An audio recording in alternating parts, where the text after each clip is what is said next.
of these beautiful poets.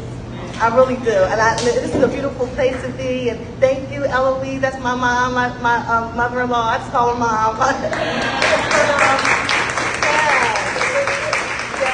She's always inviting us to come, but I find out just a little too late. And we found out today she's having to call Paul. He was like, well, there's a poetry thing. I said, let's go tonight. We got to go. We got to go.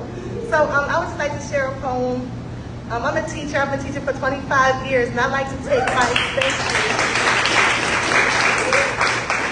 I teach in the city of Camden, so that's where my passion is, and I like to take my experiences and encourage my students through my words. And I write stories about when I was young and how I overcame obstacles, and I also wrote this book to share some things that I went through to give them some encouragement, but I'll share with you today. This poem is called Jesus Wept. Jesus wept by the grave of Lazarus.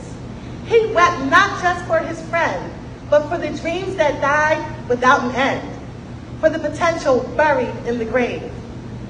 How much more do you think he would weep for you? For all the ideas and gifts buried underground, dreams and goals, gagged, suffocated, not making a sound, talent 6 feet under, never to be found. God gave you gifts so you can shine. Brighter than the stars in the sky, brighter than the light on a mountain high, brighter than any diamond in the sky. It's in your DNA. You barely have to try to be you. Your authentic true self, your unapologetic, unforgettable self, your radiant best version of yourself. Yourself who dreams, yourself who dares, yourself who cries and cares, yourself who protects and shares, yourself who tries to be the best, yourself who can withstand any test, yourself who is buried beneath all this mess. Buried under sadness and regret, buried under anxiety and neglect, buried under guilt and shame. Yourself that lies 6 feet under can still hear your name. So call your own name. Just like Jesus called Lazarus and said, get up, rise up, call your own name with urgency and say, rise up, call your own name with compassion and say, rise up, call your own name with all the power you can muster. Speak to yourself and say, get up. It is time for you to come out of that grave. It is time for you to face a new day and speak to yourself and say, it is time to do this a new way. Lazarus, get up. When Jesus spoke, resurrection took place. And the power in your words is just the same. As you stand in your power, stare yourself in the face.